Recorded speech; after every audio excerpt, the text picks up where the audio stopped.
ഞങ്ങളങ്ങനെ ഇരിക്കുമ്പോ ഫനസല ഇലൈനാ റാഇൻ, ഒരാട്ടിടയൻ ഇങ്ങനെ ഇറങ്ങി വന്നു. ഉമർ റളിയല്ലാഹു അൻഹു പരിശോധിക്കാൻ തീരുമാനിച്ചു. ആട്ടിടയാ ബിഇനി ശാതൻ, ഒരാടിനെ നിങ്ങൾ എനിക്ക് വിൽക്കുമോ? ഞാൻ വാങ്ങിക്കാം. ഒരാടിനെ വിൽക്കുമോ എന്ന് ചോദിച്ചു. അയാൾ പറഞ്ഞു, ഇന്നി മംലൂക്ക്, ഞാൻ അടിമയാണല്ലോ, അടിമയ്ക്ക് എങ്ങനെ ഉടമസ്ഥന്റെ സമ്മതമില്ലാതെ വിൽക്കാൻ പറ്റും? ഉമർ തങ്ങൾ ചോദിച്ചു, ഉടമസ്ഥനോടെ അകലഹു ദിഇബു, ആ ആടിനെ ഒരു ചെന്നായ കടിച്ചു തിന്നു എന്ന് പറഞ്ഞ പോരെ, നീങ്ങത്താ പൈസ ഞാൻ തരാം. ഇത് കേട്ടപ്പോ ആട്ടിടയൻ പറഞ്ഞു, ഫഅൈനല്ലാഹ്, ഉമറേ അല്ലാഹു അവിടെ കാണുന്നില്ലേ? കഴിഞ്ഞു. ഫബകാ ഉമറു, ഉമർ റളിയല്ലാഹു അൻഹു പൊട്ടിക്കരഞ്ഞു പോയി. പൊട്ടിക്കരഞ്ഞു. അല്ലാഹു കാണുന്നില്ലേ ഉമറേ? എന്റെ മുതലാളി എനിക്ക് പറ്റിക്കാൻ പറ്റിയേക്കും അല്ലേ? എന്റെ മുതലാളിക്ക് കള്ളക്കണക്ക് എഴുതി കൊടുക്കാൻ പറ്റിയേക്കും. ജോലി ചെയ്യുന്ന സ്ഥാപനത്തിന്റെ അറബിയോ അനർബിയോ ആകട്ടെ, മാനേജറോ സൂപ്പർവൈസറോ ആകട്ടെ, ഉത്തരവാദപ്പെട്ട ലൈൻ മാനേജേഴ്സ്, അവരെയൊക്കെ വഞ്ചിക്കാനും അവരുടെ കണ്ണിലൊക്കെ പൊടിയിട്ട് കാര്യം കഴിച്ചു കടക്കാനും എന്നെ കൊണ്ട് സാധിച്ചാലും അല്ലാഹു കാണുന്നില്ലേ എന്ന ചോദ്യത്തിന്റെ മുമ്പിൽ കരഞ്ഞുപോയി ഉമറുൽ ഫാറൂഖ് റളിയല്ലാഹു അൻഹു. ഇതാണ് ഹയാ, ഇതാണ് അല്ലാഹുവിനോട് തോന്നുന്ന അല്ലാഹു മഈ, അല്ലാഹു നാദിരി, അല്ലാഹു ഷാഹിദി. നേരെ പോയത് അടിമയുടെ ഉടമസ്ഥന്റെ മുമ്പിലേക്ക്. അയാളോട് ചോദിച്ചു, നിങ്ങളുടെ ഈ അടിമയെ നിങ്ങൾ എനിക്ക് വിൽക്കുമോ? ഞാൻ ഈ അടിമയൊന്ന് വാങ്ങട്ടെ. പറഞ്ഞു, വാങ്ങിച്ചോളൂ. ഇഷ്ടം പോലെ കാശ് കൊടുത്തിട്ട് ഈ അടിമയെ വാങ്ങിച്ചിട്ട് ഉമർ റളിയല്ലാഹു അൻഹു പറഞ്ഞു, നിങ്ങളെ ഞാൻ അല്ലാഹുവിന് വേണ്ടി സ്വതന്ത്രനാക്കി വിടുകയാണ്. നമുക്ക് അടിമ സമ്പ്രദായമുണ്ട്. നിങ്ങളെ ഞാൻ സ്വതന്ത്രനാക്കി വിടുന്നു. പറഞ്ഞു, അഅതഖതുക ഹാദിഹിൽ കലിമതു ഫിദ്ദുനിയാ വഅർജു അൻ തുഅതിഖഹാ യൗമൽ ഖിയാമah.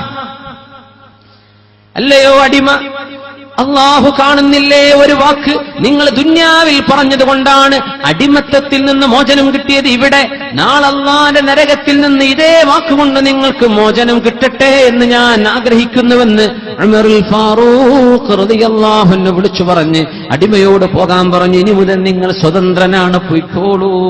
അല്ലാഹുവിനെ ഭയപ്പെടുന്ന ആളല്ലേ, എവിടെ പോയി ജീവിച്ചാലും പേടിക്കാനില്ലല്ലോ.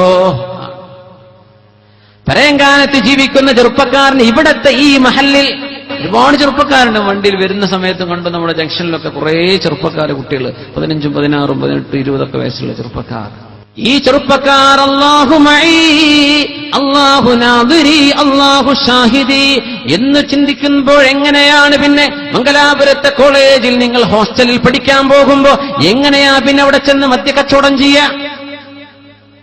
നിങ്ങൾ ഇവിടെ നിന്ന് ബാംഗ്ലൂരിലേക്കോ മുംബൈയിലേക്കോ ബോംബെയിലേക്കോ അങ്ങ് ദുബായിക്കോ ഷാർജക്കോ കുവൈറ്റിലേക്കോ ഖത്തറിലേക്കോ ഇനി അങ്ങോട്ട് സിംഗപ്പൂരിലേക്കോ മലേഷ്യയിലേക്കോ പോയാൽ പോലും അല്ലാഹു കൂടെയുണ്ടെന്ന ബോധമുള്ള ചെറുപ്പക്കാരൻ പിന്നെ എങ്ങനെയാ വ്യഭിചരിക്കാൻ പോകുക?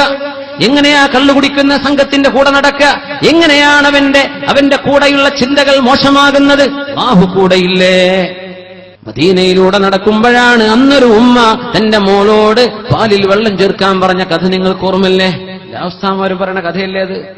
ആ പെൺകുട്ടി ഉമ്മയോട് എന്താ പറഞ്ഞത്? ഉമ്മ, ഉമർ എന്നവർ കാണുന്നില്ലെങ്കിൽ പോലും അല്ലാഹു കാണുന്നുണ്ടല്ലോ, അല്ലാഹു കാണുന്നുവല്ലോ എന്ന ആ ഒരൊറ്റ വാക്ക് പറഞ്ഞപ്പോഴാണ് മഹാനായ ഉമർ തങ്ങൾ ഈ പെൺകുട്ടിയെ എന്റെ പുരയിലേക്ക് എന്റെ മോന് ഭാര്യയായിട്ട് വേണമെന്ന് ചിന്തിച്ച് മഹാനായ നാഫി എന്നവർക്ക് കല്യാണം കഴിച്ചു കൊടുത്തു. ഉമർ ഫാറൂഖ് റളിയല്ലാഹു തആല അൻഹു ഒരു കൊച്ചു കൂരയിലുള്ള പെൺകുട്ടിയെ. എന്തിനെ? അവൾ അല്ലാഹുവിനെ ഭയപ്പെടുന്നവളാണെന്ന് കണ്ടപ്പോൾ. ഖലീഫല്ലേ, ഒരുപാട് ഔന്നിത്യമുള്ള തറവാടിത്തമുള്ള കുടുംബത്തിന് കല്യാണങ്ങൾ വരില്ലേ? വരും. പക്ഷേ എനിക്ക് അല്ലാഹുവിനെ പേടിക്കുന്ന പെണ്ണാണ് എന്റെ മക്കൾക്ക് ഭാര്യയായിട്ട് വേണ്ടത് എന്ന് ചിന്തിച്ച ഉമർ ഫാറൂഖ് റളിയല്ലാഹു അൻഹു. നമ്മൾ നോക്ക് വീടിന്റെ വലുപ്പത്തിലുണ്ടെന്നാ, എന്നിട്ട് പോയിട്ട് കണക്ക് പറയാം. അവിടെ കല്യാണം ഇത്ര വേണം കേട്ടോ. ഇപ്പൊ തുറന്നു പറയണില്ല എന്നാ കേട്ടത്. മറ്റവർക്ക് കൊടുത്തത് 100, 500 ഒക്കെയാണ്. നമ്മളൊന്നും ചോദിക്കണമെന്നില്ല. പിന്നെ നമ്മൾ കൊണ്ടുവന്നത് 200, 300, 500 പവനൊക്കെയാണ്. പക്ഷെ നമ്മളൊന്നും പറയണില്ല. എന്താ ഇതിന്റെ അർത്ഥം? ഇനി എന്താ പറയാനുള്ളത്? ഇനി എന്താ ഇതിൽ പറയാനുള്ളത്? ഇങ്ങനെ സമ്പത്ത് നോക്കി മനുഷ്യരെ